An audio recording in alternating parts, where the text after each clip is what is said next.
Hello everyone and welcome back. It might sound like I sound a bit different. It's because I am now just getting over my cold or flu that I had. Um, Funny thing is I actually had my flu the day after I recorded the video of saying that I was back. So yeah, there was that. So today we're going to be looking at my first ever sim review on the Saab J35XS Draken. And the reason why I am doing this one, other than the J35A, is because one of my closest friends, and one of my friends that I actually do play sim a lot with, has suggested, hey, can you do this? Because he's seen a lot of people fly out in the XS Draken, especially when they get them on sale. And he just said a lot of people are either doing rocket runs on bases or he's winning a 1v1 dogfight in a MiG 21 against these.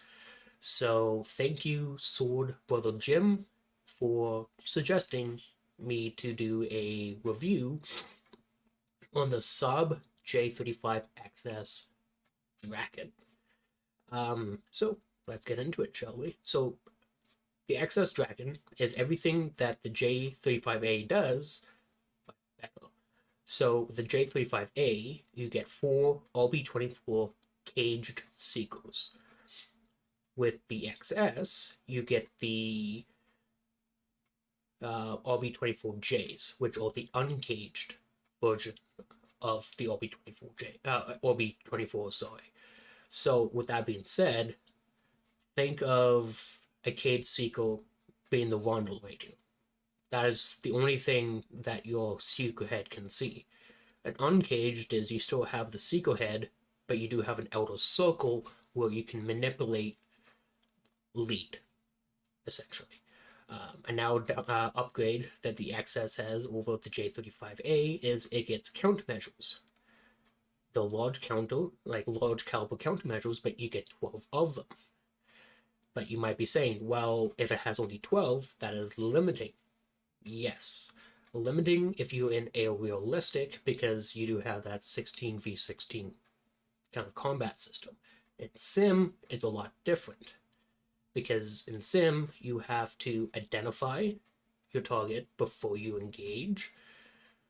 And head-on missiles are very, very uncommon. Well, they're uncommon, but they still do happen with a very skilled pilot, but they're very uncommon. So with that in mind, when you get into Sim, you can be paired up with Russia or US, with Sweden, so you can face A-10s or Frankfurts. So right there, that's your two big, all-aspect missile slingers right there, but with a Draken, you can easily outmaneuver both of them and just have your way with them. The pros of the J35XS Draken is maneuverability at high and low speed, its ability to get amazing AOA. AOA is angle of attack. It's good thrust to weight ratio for what it is. It's a great interceptor. Also, a pro is, it gets countermeasures. Now, time for the downsides.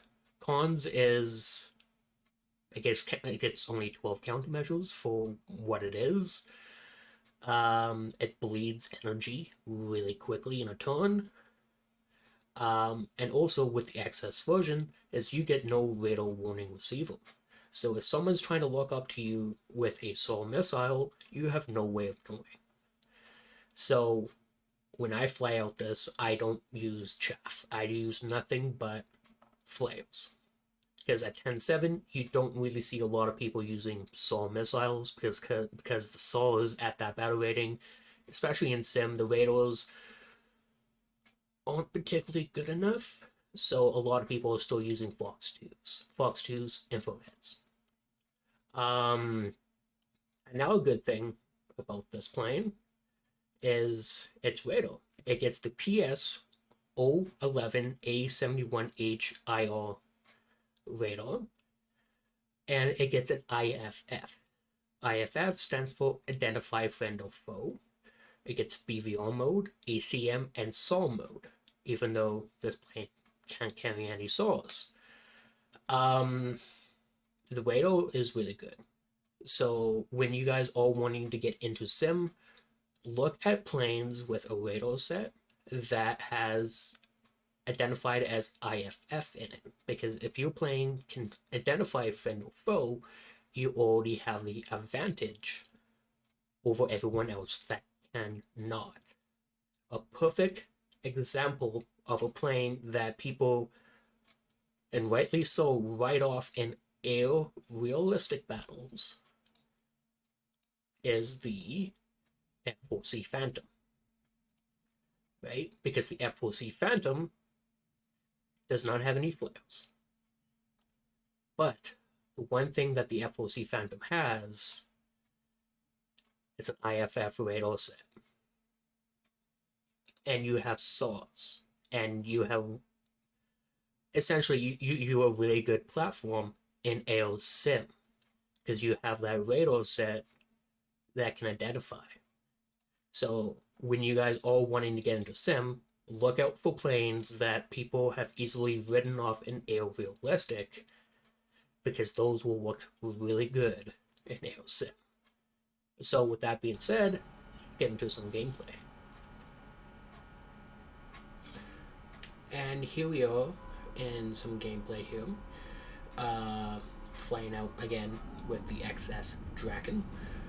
The one thing I failed to say in my garage overview of the Draken here is that the Finnish version of the Draken gets a infrared search and track mode. So that is actually extremely helpful, especially when you can possibly ID a target. So there's a bit of a jump cut here because in sim it takes a very, very long time to get into battles. So I wanted to make it as quick as possible. So here we are. We managed to find a group of 3 enemies. Spoiler, there's 2 enemies and 1 friendly.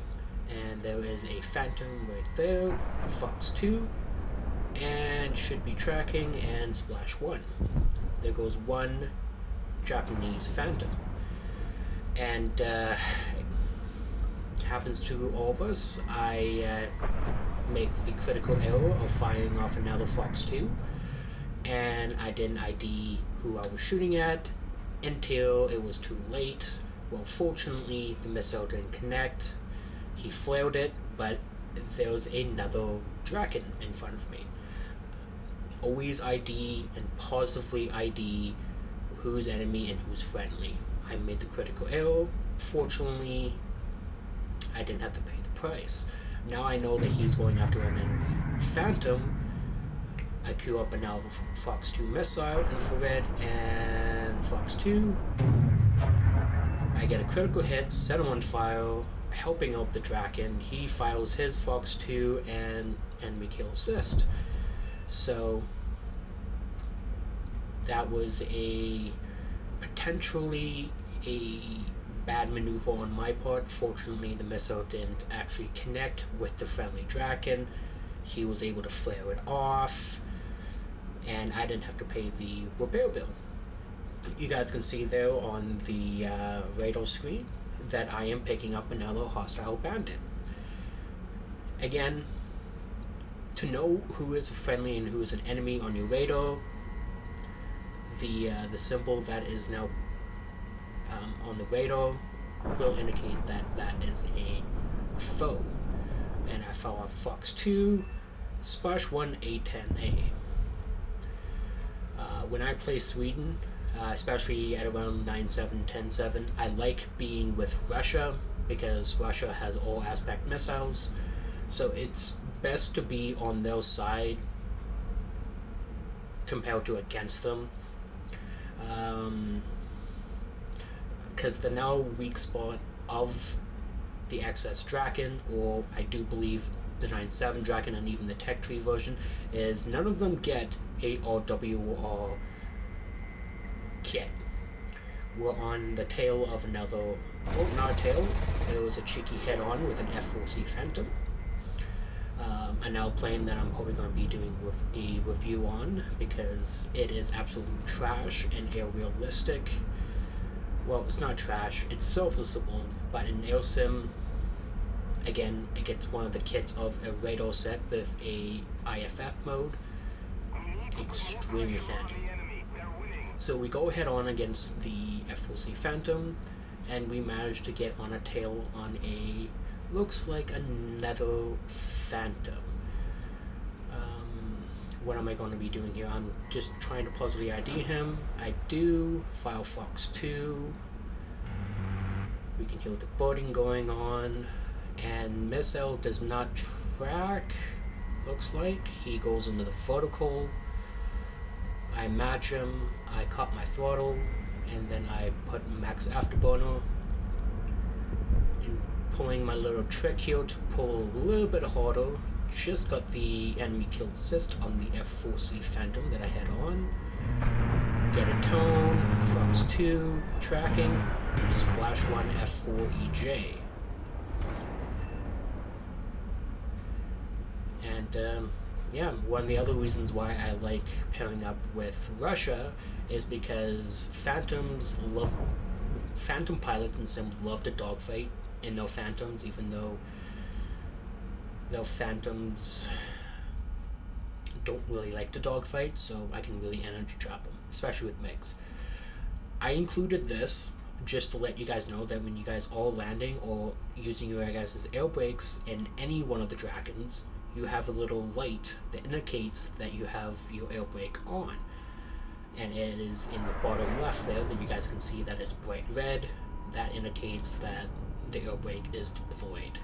It's really a handy feature and a visual feature of the Draken, of like, especially if you're in a dogfight, you want to deploy your air brake, you can look down, air brake still deployed, you get out of your turn, you can just disengage the air brake and the light kicks off. That, and also the speed where I drop the drag chute, is around 240 kilometers an hour. I don't know how it is in miles per hour, but that's what it is in kilometers an hour, is 240. And we get into another game here in Denmark, and I noticed that there was a enemy player who was hunting our fleet. So we're doing what a good interceptor does. I am going after strike aircraft, and that's another thing that you can do in the Draken. And I do believe in this game I'm actually against the Russians. So let's see how I do. So I'm trying to get a visual on him. I think I just got him. Yep, there he is. He's right off my 12 o'clock, or off my nose. You can hear the ships also opening firing on him as well. And now downside of the Drakens as well is their endurance is quite low. Endurance, i.e. the amount of fuel that these planes can carry is extremely low. You can see that Sue, I do believe, just dropped his payload. Alright, pilot's awake now. The plane is directly right off my nose. I queue up a Fox 2, fire it, and splash 1. That was a Su-22. The RB-24s are really good missiles. You just have to get into the sweet spot of where you want to fire them. For me, is I like to fire them when I'm that close. But you have to give the missile a lot of lead. So, and now a jump cut here. Again, in sim, it takes a while to actually find your target, especially if you don't have a good enough radar set. I do believe that looks like that is a MiG, so we're going to get into a kind of mini dogfight here. We'll queue up a missile, waiting for tone, got tone, Fox 2, and Splash 1 MiG. Nope, that was a Sue. I misidentified, but again, Russian tech. So, again, I do hope that this did kind of showcase the ability of the Draken. It's one of my all-time favorites. The other planes that I love flying in Sweden are the Viggens, especially the first strike Vig at 10.7, because that is the lowest plane that you can have a pulse Doppler radar, and that is absolutely cancerous. So, with that all being said, I hope that you guys enjoyed today's video, and I'll catch you guys next time.